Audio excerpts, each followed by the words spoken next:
Blue Lock goes hard. I meant to say Blue Lock used to go hard. This is disgusting.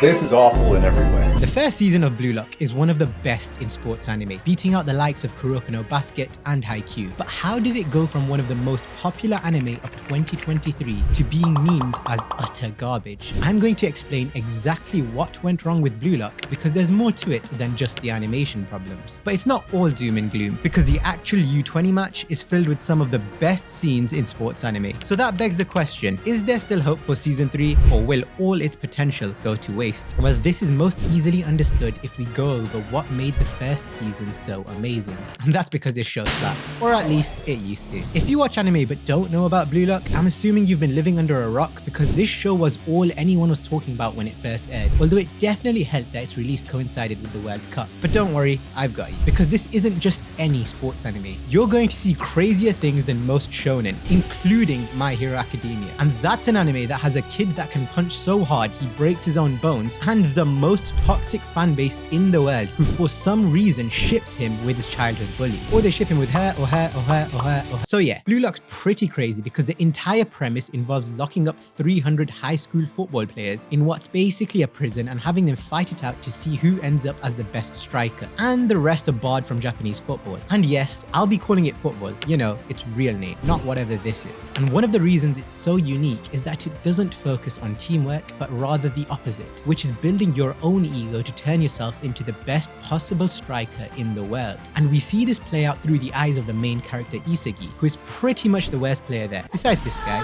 and is also placed in the worst team. We see them play tag or something, and after some physical assault, Team Z plays their first match and things don't go so well for them. But don't worry, our boy Isagi still gets his chance to shine when he's one-on-one for a chance at goal and...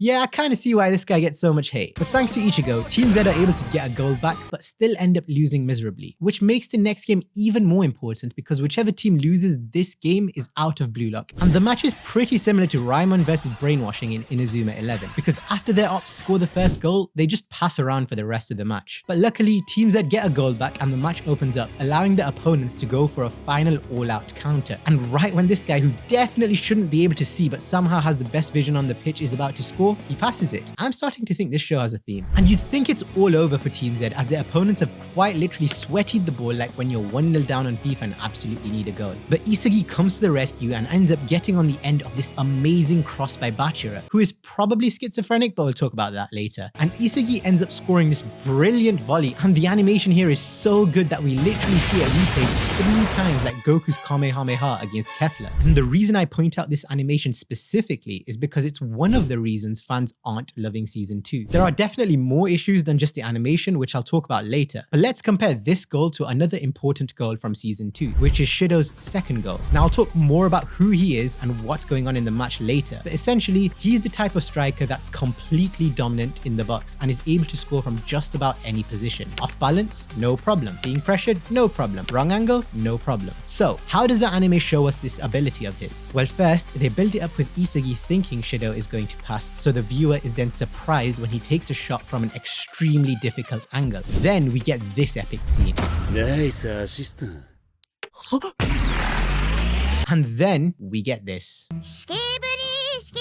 Yep, his foot doesn't even move. And you'll see later on that this is a repeated theme in season 2. But there are definitely more problems than just the animation, which I'll cover later. But for now, let's go back to the first selection where Team Z have just won their first game. And naturally, since Isagi scored the winner and also assisted the equalizer, he ends up with the highest rank in his team. But don't get ahead of yourselves. They're still the worst team in Blue Lock, so it doesn't really mean much in the grand scheme of things. But do you know what does mean a lot? Betrayals. We've seen them in Attack on Titan. We've seen them in My Hero. And we've seen them in... And we're going to see them in Team Z's next match, where it turns out that this guy, who never opens his eyes like he's Brock from Pokemon, is actually a traitor. He made a deal with the other team where they'd let him score 3 goals, and in return he would join their side to make sure Team Z lost, but he would still go through thanks to scoring the most goals. Now, I'm no criminal mastermind by any means, but I think this is a little flawed on the opposition's part, because what's stopping my boy Brock here from just not keeping his end of the deal? He could have just kept playing for Team Z and they would have won the game no problem. And now Team Z are in a bit bit of a pickle because if they lose, they're out of Blue Lock. But luckily for them, they still have one more ace up their sleeve. It turns out that Chigiri has been holding back because he's just recovered from an ACL injury, and he's scared that if he gets injured, he'll never be able to play again. But our boy Isagi pretty much tells him that, hey, if you're gonna cripple yourself for the rest of your life, you might as well do it doing the thing you love, running really, really, really fast. Thanks to Chigiri's equalizer, Team Z aren't out of Blue Lock yet, but they're also not in the best position either because now they need to beat the best team in the group while only having 10 players. And oh boy are they in for a spanking because their opponents have this demon on the pitch that's able to control the ball in any position. Like, this guy is so good that they literally made an entire movie about him for no reason at all. And that's part of the reason why season 2 is so bad. But we'll get to that later. For now, we need to figure out how on earth Team Z are gonna win this game. And the answer is actually quite simple. My boy Bachira decides enough is enough. Everyone better duck because he's about to turn around and he doesn't want to smack you with his dick. Because he proceeds to go on what I think is the greatest solo run in the entirety of season 1, where he pretty much takes on the entire team before chipping the goalkeeper with a Rabona. This guy is easily my favorite character in the entire show because of this goal alone. I don't even care that he's schizophrenic. And naturally, this goal motivates Team Z to play better, and they eventually tie up the game before Isagi scores the winner, where the animation is just something else.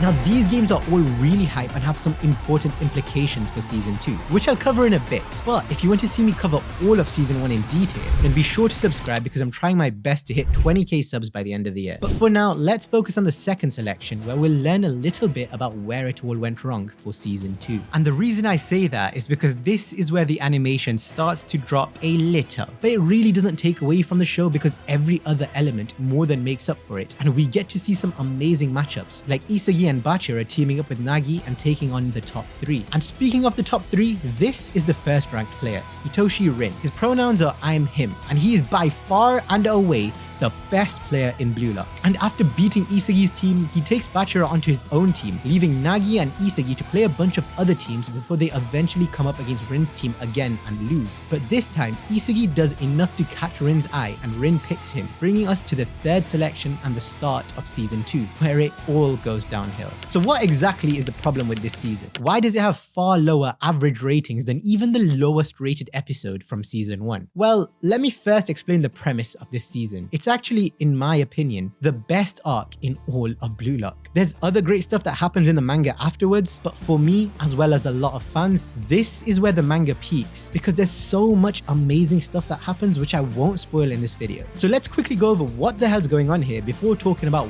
why so many people call this season shit. The Japanese government want to cancel the Blue Lock project, so Ego proposes a match where the Blue Lock 11 will play Japan's under-20s. If they lose, Blue Lock is cancelled, but if they win, they get to become the country's under-20s representatives. But you might be wondering, Mokka, there's a lot more than 11 players here, so how will they choose the 11 that plays against the under-20s? Well, that's what this entire selection's about. We have a new top 6 consisting of Rin, this zesty guy, Karasu, Otoya, Yukimiya, none of whom we've met so far, and Nagi. Everyone else will choose whose teams they want to join and they'll play one head-to-head game each, where they have to prove themselves worthy of being in the Blue Lock 11. Sounds pretty fun, right? So what's the problem? Well, if you spent any amount of time on the internet recently, you'll know the animation is straight up garbage. And that's saying something because I'm British. We don't even use that word. But that's far from the only problem with this season, and I'll talk about what those other problems are later. But for now, before we talk about why the animation is so bad, let's see what's so bad about it in the first place. Now, if I were to show you these pictures and then show you these pictures, which of the two would you say is worse? Probably the one on the left, which is actually from Season 1. And the point I'm trying to make is the art of Season 2 is actually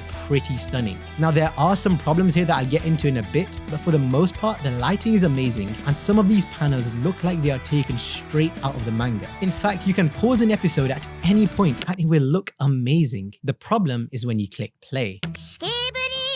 Honestly, this isn't even bad animation. There just isn't any animation. Now, I don't want to be the one to make all those PNG lock or slide lock jokes, but I mean, come on. This is my attempt at literally remaking this scene using a PowerPoint. All I need to do is move the PNG around, add some flowing lines to make it look like there's something happening, and that's about it. まず必要なのはアピール。リン、指導の攻撃の形に適応することから始まる。早えなおい。指導の強引なドリブルに反応できるスピード。出せ指導。へい。これでいい。試合の入り方を見誤るな。この目で俺にできることを今はただ表現するだけ。行くぞリー。お前の能力を引きで抜けるお前へのラストパス。 It's so easy to make a one-to-one copy of the manga when you're basically just coloring in the manga. This isn't even an anime, it's practically a visual novel. Now I can excuse if this is what they did to save budget for the scenes that aren't that important so they can go all out in the important scenes. Lots of anime do this. But they're not even doing that. Every single important scene is just a series of flashy colors and VFX with no real animation. And nobody has been done more dirty than Shido. He scores some of the most aesthetically pleasing goals in the manga, and in the anime, it's literally reduced to a still image with some action lines. In fact, at this point, I'd argue the manga is far more dynamic, which is probably why a lot more people have started reading the manga since the release of season 2. And that's when you realize the animation isn't the only problem, because even the art is incredibly inconsistent. Look at how different Shido looks in each of these frames. I genuinely think calling this show frame lock is a compliment that it doesn't even deserve. And while the aura is definitely an improvement than in the first season with far more vivid colors, it really doesn't make up for even the still images looking so inconsistent. At this point, you're genuinely better off with the manga, which has far better pacing than the actual anime, which is another issue with this season, with scenes dragging out far longer than they used to. Personally, I grew up watching Dragon Ball, so I'm more than used to things dragging out, but the way these episodes have been planned out is so poor because at some points, it becomes super obvious they're just trying to hit that 22-minute mark. So yeah, this season has a lot of problems other than just the animation, but the animation is definitely the biggest problem. But why is the animation so bad? How did we go from this to this? Well, the obvious answer is either a lack of time, money, or both. And considering they had well over a year to work on season 2, you'd think they had enough time. And considering how well season 1 did, you'd think they had enough money. Granted, Studio 8-Bit does work on multiple anime, but since none of these have stellar animation, there's no reason for Blue Lock season 2 to look this bad when they should have had both the time and the money. Except they didn't. Because for some stupid reason, they decided to create a movie about Nagi, which was basically a recap that literally got a theatrical release. Now don't get me wrong, I watched this movie when it released and it was great seeing it on the big screen with my friends. But let's be honest, there's no reason for it to exist. I love Nagi as much as the next guy, but if it means sacrificing the quality of season 2, they should have just made an OVA. But those of you who have got your thinking caps on might be wondering that, if anything, the success of this movie means the studio had more money to allocate to season 2, right? So where did this money go? I don't know. The lack of time is one thing, but I genuinely don't know what they did with the profits of episode Nagi, because it definitely wasn't used to make season 2 look like a PowerPoint. More likely than not, it's probably just the case of the studio heads wanting to cash in on the project, because their priority IP has always been That Time I Got Reincarnated as a Slime. And while I understand that they want to focus on that, it just doesn't make much sense. Blue Lock made them a ton of money, and it could have made them a ton more money. So where did it all go wrong? Well, here's what one of the animators who worked on 5 episodes of season 2 had to say. Despite the low pay and negligible time, we did the best we could. There were many of my animations that were scrapped in their final version. Basically, they eliminated all the movement, some frames, or they just made them differently. So essentially, the director had no choice but to remove as many frames as possible to meet the deadlines. And that makes a lot of sense because this is the scene the animator worked on, and this is the scene we ended up getting. There are fan animated scenes out there that are literally better than what we got. And I think it says a lot that this guy literally quit after working on just one episode. But it's also fair to say that production time issues are common with a lot of anime. But a show shouldn't need amazing animation to be great. I've literally created a series talking about Inazuma 11, which is another football anime, and it definitely doesn't have the best animation. But everyone still loves it. And that's actually why there's still hope going forwards for Blue Lock. Or rather, that's why fans thought there might be hope going forwards. And boy, were they wrong. Sort of. You see, while Martin's comments were pretty doom and gloom, he also pointed out that he didn't know a lot about the rest of the production process. In fact, the voice actor for Isagi mentioned that he was told that a lot of the budget was saved for the under-20s match, and you can imagine what happened next as everyone started huffing on that copium. Unfortunately, there was also the fact that for whatever reason, the director for season 1 quit, and the new director for season 2 also quit shortly thereafter. So there's clearly something going going on there. So did the under 20 match end up being that bad? Well, before we get to that, it's important to talk about some of the build up to it. And I don't mean the first 2 episodes, which got a lot of hate. And I mean a lot. But even so, episode 3, despite its pretty poor animation, was actually really well received. And that's because the show still does everything else right. The voice acting is top tier. There's so much emotion in Isagi's voice, and even the more emotionally reserved characters like Rin have lines where the delivery alone tells you all you need to know about how they're feeling. You can literally hear the frustration dripping from his voice. The storyline is still amazing, if not better than season 1, because the stakes have never been higher. 結果、俺たちは負けて笑い物にされて、育成失敗例として日本サッカーの歴史に刻まれるだろう。今のお前らなら日本サッカーをひっくり返せる。 But one decent episode isn't enough to give us hope that the under-20s match won't be utter shit. But then, episode 4 dropped. And do you know who it was about? Reo.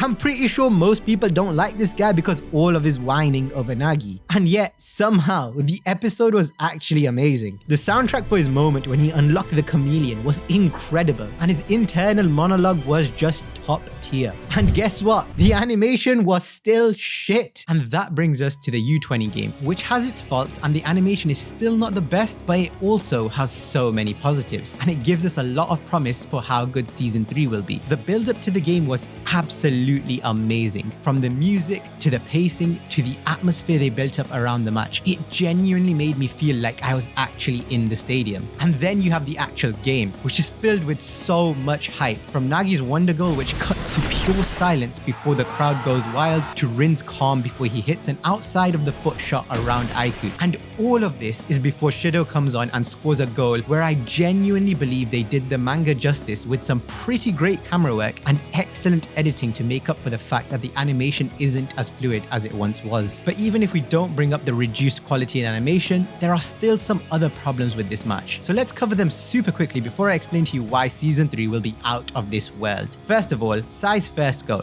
What the hell even is this? In the manga, this scene was so epic. And while the anime actually doesn't do a bad job of adapting it, what the hell is this music? Give us the kind of music Rin had in season 1, not whatever this is. It completely killed any sense of hype. But luckily, they really made up for it with episode 9, which was pretty much a flashback episode, and it was done so damn well. The conflict between Sai and Rin actually makes so much sense, and you can see where both of them are coming from. The visuals were stunning, even if we didn't have flowing animation, and the ending really built up the hype for the next episode to come. Get it? Come? Because... why do I even bother? And that's what gives me hope for season 3, other than the fact that it will introduce my favorite character in the manga. Because despite all the faults of this season, character dynamics and psychological conflict is still as good as it's ever been, and it's such a refreshing change of pace from the consistent repetitive themes we've seen in so many other sports anime. That's not to say that those anime are bad or that Blue Lock is better, but the point is, the animation has never been what sets Blue Lock apart from other sports anime, and even with it being so poor, season 2 is still something everyone can enjoy. This shit is getting me hyped again, Carly. I'm getting hyped again. Damn! Oh, shit! Alright, should we get going? No, I love how he's modestly talking smash. Damn, bro. Oh my god!